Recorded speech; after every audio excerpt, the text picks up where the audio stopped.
오늘 본문의 배경은 가버나움에 있는 한 회당입니다. 그러나 요한복음 6장은 오병이어의 기적으로부터 시작이 되어지고 있습니다. 예수님은 베세다에서 오병이어의 기적을 행하셨습니다. 보리떡 5개와 물고기 2마리로 2만 명이 넘는 사람들을 먹이셨습니다. 그 후에 예수님은 배를 타고 갈릴리 바다를 건너서 가버나움으로 돌아오셨습니다. 그 뒤를 많은 사람들이 배를 타고 쫓아와서 예수님을 찾습니다. 예수님을 만났을 때 그들은 말합니다. 라비오, 언제 여기에 오셨습니까? 그때 예수님은 너희가 나를 찾는 까닭은 표적을 본 까닭이 아니고 떡을 먹고 배부른 까닭이다, 이렇게 말씀을 합니다. 유대인들은 표적을 대단히 중요하게 여겼습니다. 예수님이 메시아라고 하는 표적을 그들은 오병이어의 사건을 통해서 보았습니다. 그러면 도대체 왜 사람들은 배를 타고 바다를 건너서 예수님을 찾아왔을까요? 모세가 40년 동안 이스라엘 백성들에게 광야에서 만나를 주었던 것처럼 우리에게 매일매일 먹을 떡을 달라고 요구하기 위함입니다. 그들은 예수님이 오병이어의 기적을 행했던 베세다 언덕에 있었고 그곳에서 떡과 물고기를 먹었던 사람들입니다. 우리는 다양한 이유로 교회를 왔고 다양한 이유로 예수님을 찾았습니다. 가족 가운데 한 사람이 질병으로 인해 고통을 당하게 되고 병원에 입원해 있을 때 누군가의 전도를 받고 교회를 오신 분들도 있습니다. 전혀 예상치 못했던 감당할 수 없는 고난과 어려움을 만났을 때 가만 돌이켜보니까 어린 시절 출석했던 교회를 떠올리며 교회를 찾아오신 분들도 있습니다. 주변에 먼저 예수 믿는 분들의 사랑과 봉사의 손길에 감동을 받아서 교회를 오신 분들도 있습니다. 교회를 오는 목적은 저마다 다릅니다. 축복받기 위해서, 자녀들의 대학 진학과 취업을 위해서, 질병의 치유를 위해서 여러 가지 서로 다른 목적을 가지고 교회를 왔습니다. 그러나 교회를 찾아왔다고 하는 것은 대단히 중요합니다. 왜냐하면 교회 출석하기 시작함으로 하나님의 사랑을 받는 대상이 되었기 때문이지요. 처음에는 내 삶의 문제를 해결받기 위해 교회를 출석할 수 있습니다. 그러나 믿음이 자라고 믿음이 성숙해져 가면서 내 뜻을 이루기보단 하나님의 뜻을 이루고 하나님의 나라를 위해서 일할 수 있는 그런 성숙한 성도로 변해가야 합니다. 사람들이 떡을 먹고 배가 불렀어요. 그래서 예수님을 억지로 붙잡아 임금으로 삼으려고 합니다. 그래서 예수님은 피하신 거예요. 이제 오늘 본문의 말씀을 통해서 예수님은 오병이어의 기적 속에 감추어진 교훈에 대해서 말씀을 하고 있습니다. 예수님은 나는 하늘로서 내려온 살아있는 떡이다 라고 말씀을 합니다. 그런데 예수님이 가버나움 회당에서 이 말씀을 할 때에 그때는 유월절이 임박한 때였습니다. 요한복음 6장 4절, 마침 유대인의 명절인 유월절이 가까운지라 라고 말씀합니다. 유월절, 애굽에서 탈출한 것을 기념하는 유대인 최대의 명절입니다. 유월절에 1년 된 어린 양을 잡았습니다. 그 피는 우슬초에 묻혀 문 인방과 문 설주에 발랐습니다. 고기는 구워서 무교병과 쓴 나물과 함께 먹었습니다. 그리고 그날 밤 하나님의 재앙이 애굽에 임했습니다. 어린 양의 고기를 먹고 어린 양의 피가 칠해진 집 안에 있던 이스라엘 백성 모두가 하나님의 구원을 받습니다. 애굽을 탈출했다는 기쁨도 잠깐이었습니다. 그들의 눈앞에 홍해가, 그들의 눈앞에 광야가 기다리고 있습니다. 광야는 먹을 음식도 부족하고 마실 물도 부족한 곳입니다. 먹을 것이 없어 굶주리게 되면 하나님을 온전히 섬길 수 없습니다. 백성들은 하나님을 원망하고 하나님을 향해 불평을 터뜨리기 시작합니다. 광야에서 줄여 죽게 한다고 원망합니다. 그러자 하나님은 하늘에서 양식을 비같이 내려주셨습니다. 고기를 먹고 싶다고 불평했을 때 하나님은 메추라기를 보내주셨습니다. 백성들은 마실 물이 없다고 하나님께 불평합니다. 하나님은 반석을 통해서 물을 마시게 했습니다. 낮의 더위는 구름 기둥으로 보호해 주셨고 밤의 추위는 불 기둥으로 보호해 주셨습니다. 하나님은 백성들의 원망과 불평을 다 들어주셨어요. 다 듣고 다 해결해 주셨습니다. 그리고 하나님이 보셨어요. 이 백성들이 하나님의 명령에 순종하는가 순종하지 않는가를 지켜보셨습니다. 다 들어주었지만 백성들은 하나님의 명령을 따르지 않습니다. 배가 부르고 물을 충분히 마셨어도 이런저런 핑계를 대며 하나님 말씀에 불순종합니다. 하나님을 원망하고 하나님을 향해 불평을 쏟아놓은 결과는 무엇입니까? 이스라엘 백성들이 애굽을 탈출하고 13개월 되었을 때 그들은 가데스 바네아라고 하는 곳에 도착을 하게 됩니다. 이 가데스 바네아에서 가나안 땅 최남단인 부엘세바까지는 80km입니다. 그저 천천히 걸어가도 한 달이면 걸어갈 수 있는 거리이지요. 그곳에서 하나님은 이스라엘 백성들의 믿음을 시험합니다. 각 지파에서 날랜 사람 한 사람씩 뽑아서 12명으로 하여금 가나안 땅에 가서 전체를 40일 동안 정탐하고 돌아오게 합니다. 그들이 돌아왔습니다. 12명 모두가 이야기합니다. 우리가 가보았더니 가나안 땅은 젖과 꿀이 흐르는 땅입니다. 그러나 그 다음부터 보고가 갈리기 시작합니다. 10사람은 우리가 그 땅에 올라가 봤더니 거인족들이 살고 있고 우리는 그들과 싸우면 패할 수밖에 없습니다. 우린 다 죽었습니다. 여호수아와 갈렙이 이야기합니다. 이 땅은 하나님이 주신 땅입니다. 올라갑시다. 그러나 회중들은 10사람의 말에도 귀를 기울이게 되고 온 이스라엘 백성들은 밤새도록 울부짖고 아론과 모세를 원망합니다. 차라리 애굽에서 죽었다라면, 차라리 광야에서 그냥 죽었다라면 좋았을 텐데 여기까지 끌고 왔다고 원망을 합니다. 하나님은 믿음 없는 백성, 불순종하고 원망하고 불평하는 백성들에게 벌을 내리십니다. 이 자리에 있는 20세 이상 된 사람들 가운데 여호수아와 갈렙을 제외한 모든 사람이 다 광야에 쓰러져 죽을 것이다 말씀하십니다. 백성들은 하나님의 시험을 통과하지 못했습니다. 광야는 시험장입니다. 하나님의 시험장입니다. 그러면 왜 하나님은 우리를 시험하실까요? 신명기 8장 2절, 이는 너를 낮추시며 너를 시험하사 내 마음이 어떠한지 그 명령을 지키는지 안 지키는지 알려 하심이라고 말씀합니다. 시험을 통과하지 못한 이스라엘 백성들은 그때부터 39년 동안 광야를 방황하며 삽니다.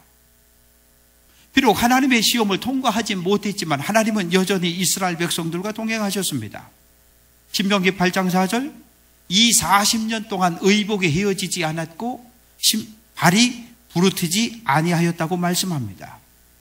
백성들은 광야를 걷는 동안 만나를 먹었습니다. 만나는 하늘에서 내려왔습니다. 그런데 예수님은 만나는 모세가 준 것이 아니라 하나님이 주셨다고 말씀합니다. 모세는 하나님의 선물을 백성에게 전달하는 역할을 했습니다. 오늘 이 땅에 세워진 모든 교회, 예수를 그리스도로 영접한 성도들은 하나님의 축복을 세상에 전해주는 통로의 역할을 감당해야 합니다. 만나를 먹은 조상들은 어떻게 되었습니까? 모두 다 죽었습니다. 하늘에서 내려온 만나를 먹었지만 영원히 살 수는 없었습니다. 예수님은 51절에서 나는 하늘로서 내려온 살아있는 떡이다 라고 말씀합니다. 나는 떡이다 라고 말씀합니다. 그림의 떡이라는 말이 있지요. 보기는 좋은데 먹을 수 없습니다. 그림의 떡은 나를 배부르게 하지 못합니다. 떡은 먹으라고 있습니다. 예수님, 나는 떡인데 떡을 먹어라. 먹으면 영생할 것이다 라고 말씀합니다. 영생, 시간적인 의미로 영원히 사는 것을 이야기합니다. 그러나 영생이라고 하는 단어 속에 또 하나의 의미가 있습니다. 누구와 있느냐라고 하는 것이지요. 질적으로 세상 사람들의 생활과 구별되어지는 삶, 예수를 그리스도로 고백하고 하나님과 동행함으로 세상과 구별되어진 거룩한 삶, 그 자체를 영생이라고 말합니다. 이탈리아 밀라노에 가면 대성당이 있습니다. 두오모 성당이라 이렇게 불리어지는데 거기 가면 세 개의 문이 있습니다. 그런데 하나의 문에는 장미꽃 화환과 함께 이런 글귀가 쓰여져 있습니다. 기뻐하는 모든 것은 순간이다. 반대쪽 문에 십자가와 더불어 이런 글귀가 쓰여져 있습니다. 고통받는 것은 순간이다. 그리고 중앙 문에 이런 글귀가 쓰여져 있습니다. 가장 중요한 것은 영원이다. 사랑하는 성도 여러분, 우리는 인생길을 걷는 동안 때로 기쁨을 누립니다. 즐거움을 누립니다. 때로 고통과 괴로움과 절망의 순간에 빠져들 때도 있습니다. 그러나 우리는 그 기쁨과 슬픔과 고통 속에서 만족하거나 절망하지 않아야 합니다. 왜냐하면 생명의 떡 되시는 예수 그리스도, 그분과 함께 영원한 삶을 살아야 하기 때문이지요. 오래 사는 것 중요합니다. 그러나 더 중요한 건 누구와 오래 사느냐라고 하는 거지요. 사랑하는 사람과 좋은 사람과 그 자리에 오래 있는 건 행복합니다. 그러나 정말 말도 붙이기 싫고 얼굴 쳐다보기도 싫은 사람과 그 자리에 함께 있는 것, 그것은 결코 좋은 일이 아니지요. 믿는 사람은 영생을 가졌다고 말씀합니다. 도대체 우리는 무엇을 믿어야 합니까? 요한복음 17장 3절, 영생은 곧 유일하신 참 하나님과 그가 보내신 자 곧 그리스도 예수를 아는 것이라고 말씀합니다. 예수님은 내가 줄 떡이 있는데 곧 세상의 생명을 위한 내 살이다라고 말씀합니다. 내가 떡인데 내 살을 먹으라, 이런 이야기예요. 이 말씀을 그대로 받아들이면, 그대로 해석하면 대단히 어렵습니다. 이 성경으로 인해서 초대교회 성도들은 많은 핍박을 받습니다. 주 150년경 초대교회는 로마 제국으로부터 많은 핍박과 박해를 받았습니다. 그러자 성도들이 지하무덤, 카타쿰이라고 하는 지하무덤으로 숨어 들어갔습니다.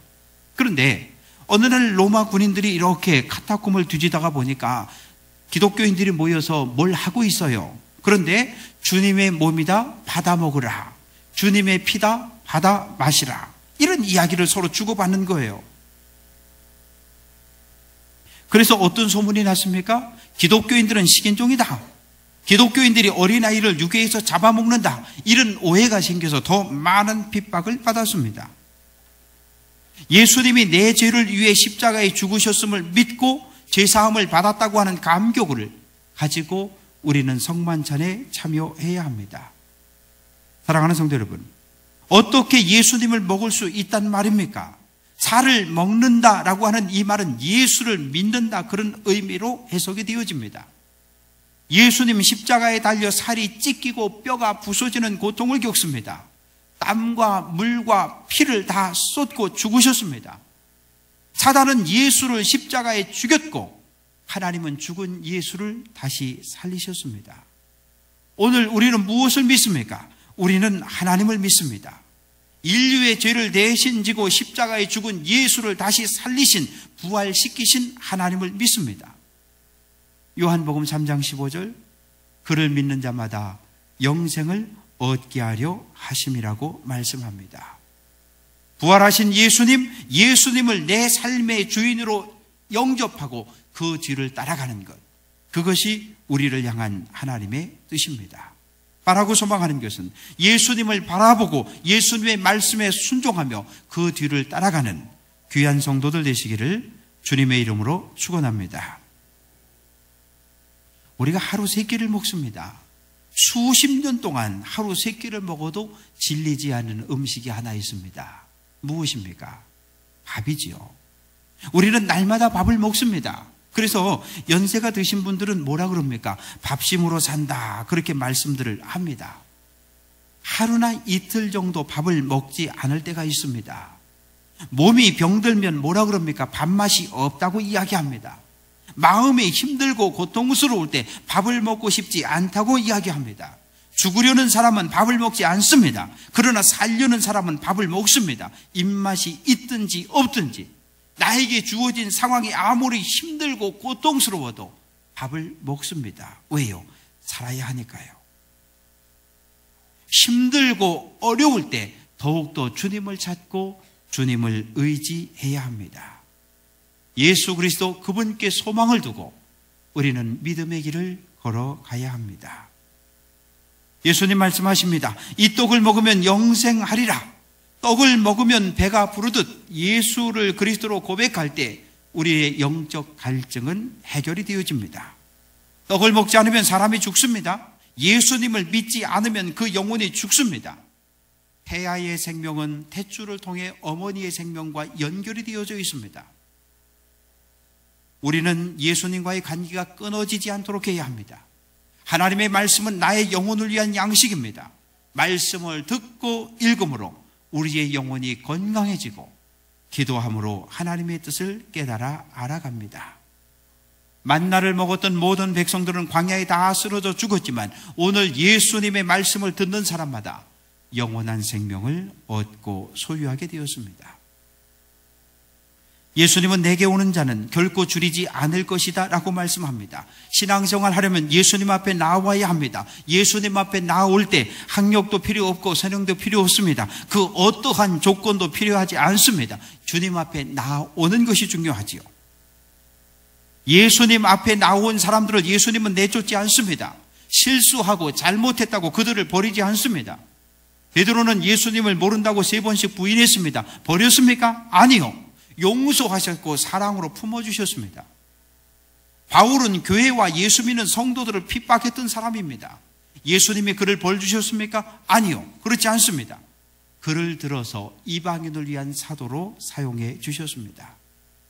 때로 우리는 한 번, 두 번, 세 번, 여러 번 하나님을 떠나고 떠나지만 하나님은 단 한 번도 우리를 버리신 적이 없습니다. 이것이 우리를 향한 하나님의 사랑입니다. 예수님의 말씀을 들은 유대인들 사이에 말다툼이 벌어졌습니다. 왜 그들은 싸웠을까요? 예수님의 말씀을 문자대로 해석했기 때문입니다. 예수님의 살을 먹어야 한다고? 아니, 어떻게 예수의 살을 먹을 수 있단 말이냐? 우리가 식인종이냐? 예수님의 말씀을 문자 그대로 받아들인 사람들이 있었고 또 몇몇 사람들은 예수님의 말씀의 의미를 이해를 했어요. 예수님은 십자가의 죽음과 부활을 말씀하셨습니다. 그것을 받아들이고 이해한 사람들도 있었어요. 그러니 서로 의견들이 충돌되면서 자기 생각과 자기 주장이 서로 옳다고 다투기 시작했습니다. 그런데 예수님 한 말씀 더 하십니다. 인자의 살을 먹지 아니하고 인자의 피를 마시지 아니하면 너희 속에 생명이 없다라고 말씀합니다. 이 말씀을 들은 유대인들은 더 큰 혼란에 빠져듭니다. 인자의 살도 모자라서 이제 인자의 피를 마셔야 한다고 말씀합니다. 레위기 17장 11절 육체의 생명은 피에 있다라고 말씀합니다. 살과 피는 사람의 몸, 사람의 육체를 표현합니다. 예수님은 당신의 온 몸을 인류를 위한 속죄 제물로 십자가에 내어주셨습니다. 살을 먹고 피를 마신다? 예수를 그리스도로 영접해야 한다. 그런 의미지요. 예수님의 십자가의 죽음이 나의 죄 때문임을 우리는 날마다 인정해야 합니다. 성도는 세상에서 하나님의 자녀로 살아야 합니다. 뿐만 아니라 천국에 들어가 하나님을 예배하고 찬양할 수 있는 은혜까지 우리에게 약속이 되어져 있습니다. 그동안 교회는 주 예수를 믿어라 그리하면 너와 내 집이 구원을 받으리라 라고 선포했습니다. 그 결과 참으로 많은 사람들이 예수를 영접해서 구원을 받았어요. 예수를 믿기만 하면 됩니까? 아니, 그렇지 않습니다. 예수 믿는 성도답게 살아야 합니다. 오늘 교회 밖에 있는 사람들이 교회를 향해 이야기합니다. 예수님을 믿는 성도답게 살라고 이야기합니다. 우리가 성도답게 말하고 성도답게 행동하지 못할 때 교회 밖에 있는 불신자들은 우리를 향해 손가락질합니다. 우리를 향해서 똑바로 하라고 소리를 지릅니다. 예수님은 내 살은 참된 양식이요 내 피는 참된 음료라고 말씀합니다. 예수님의 살과 피가 우리에게 영원한 생명을 준다는 사실을 우리는 믿고 살아갑니다. 만나는 단 하루의 양식입니다. 만나는 매일 먹어야 합니다. 단 하루라도 먹지 않으면 배고픔을 느낄 수밖에 없습니다. 그러나 예수님은 어떻습니까? 예수님은 영원토록 배고프지 않게 하는 생명의 양식입니다. 예수님은 영원토록 목마르지 않게 하는 영원한 생명의 물입니다. 오늘 우리가 살아가는 이 시대에 참된 만족과 참된 기쁨이 없는 시대를 살아가고 있습니다. 예수 그리스도 그분만이 참된 기쁨입니다. 우리는 양식 대신 예수님을 먹음으로 배부르고 참된 음료 되시는 예수님을 마심으로 영원히 목마르지 않아야 합니다. 참된 행복은 예수를 만나고 예수를 내 삶의 주인으로 인정할 때 우리는 참된 행복을 느끼며 살 수 있습니다. 지난 6월 달에 우물을 파는 사람이라고 하는 책이 한 권 출간이 되었습니다. 서울대학을 졸업하고 초대 문화부 장관을 지낸 이어령 박사가 쓴 책입니다. 우물을 파는 사람이라고 하는 이 제목을 딱 보면서 무슨 생각이 떠오릅니까? 목마름이라고 하는 단어가 떠오릅니다. 목이 마른 사람이 우물을 파게 되어 있습니다. 목이 마르지 않은 사람은 우물을 팔 생각을 하지 않습니다. 오늘 이 시대를 살아가는 많은 사람들은 영적인 목마름으로 인해 갈증을 느끼며 살고 있습니다. 먹을 것이 없어서입니까? 아니, 그렇지 않습니다. 아모스 8장 11절, 양식이 없어 주림이 아니며 물이 없어 가람이 아니요, 여호와의 말씀을 듣지 못한 기갈이라고 말씀합니다. 아무리 많이 먹어도 배부름이 없고 아무리 많이 마셔도 영적인 갈증을 해결하지 못합니다. 우리의 영적 목마름을 해결할 수 있는 유일한 방법은 바로 예수 그리스도 그분밖에 없습니다. 오늘 우리의 우물, 우리가 파야 할 우물은 예수 그리스도 그분입니다. 예수님은 내 살을 먹고 내 피를 마시는 자는 내 안에 거하고 나도 그의 안에 거한다라고 말씀합니다. 주님이 내 안에, 내가 주님 안에, 예수 그리스도와의 연합, 하나됨을 이야기합니다. 예수님을 내 삶의 주인으로 모신 성도는 어떻게 행동해야 합니까? 예수님의 말씀을 철저하게 지키며 살아야 합니다. 예수님처럼 말하고 예수님처럼 행동합니다. 예수 믿는 성도는 범죄하지 않습니다. 요한일서 3장 6절, 그 안에 거하는 자마다 범죄하지 아니하나니라고 말씀합니다. 예수님을 주인으로 모신 성도는 예수님의 다시 오심을 확신하며 영생을 기다리며 신앙생활을 하는 사람들이지요. 하나님 예수님을 이 땅에 보내셨습니다. 특별한 목적을 성취하기 위해 사람의 몸으로 이 땅에 보내셨어요. 예수님이 이 땅에 오셔서 하신 일이 무엇입니까? 예수님은 모든 일을 할 때마다 하나님의 영광을 드러내셨습니다. 예수님이 행하신 모든 일들을 통해 하나님의 영광이 나타났습니다. 예수님은 나를 먹는 그 사람도 나로 말미암아 살리라 라고 말씀합니다. 백성들은 광야에서 만나를 먹고 살았습니다. 성도는 날마다 하나님이 주시는 은혜로 살아야 합니다. 하나님의 은혜가 없으면 단 하루도 행복하게 살 수 없습니다. 예수님은 다시 한번 말씀하십니다. 나는 하늘에서 내려온 떡이다. 이 떡을 먹는 자는 영원히 살리라고 말씀하십니다. 하나님은 죄로 인해 죽은 인류를 구원하는 유일한 방법으로 십자가를 정하셨습니다. 온 인류의 모든 죄값을 예수 그리스도에게 대신 물으셨습니다. 믿음은 무엇입니까? 하나님을 믿는 것이 믿음입니다. 예수님 채찍에 맞아 십자가에서 흘린 피, 십자가에서 흘리신 피 공로로 말미암아 우리는 죄사함을 얻었습니다. 범죄한 나는 십자가에 죽었습니다. 이제 우리는 예수님의 심장으로 다른 사람들의 영혼을 끌어안아야 합니다. 예수님의 눈으로 세상을 보고 예수님의 마음으로 이웃을 사랑하며 살아야 합니다. 사랑하는 성도 여러분, 예수님은 우리의 죄 문제를 해결하기 위해 그의 온몸을 내어주셨습니다. 십자가에 못 박혀 피 흘리고 고통을 당함으로 우리는 죄사함을 받았습니다.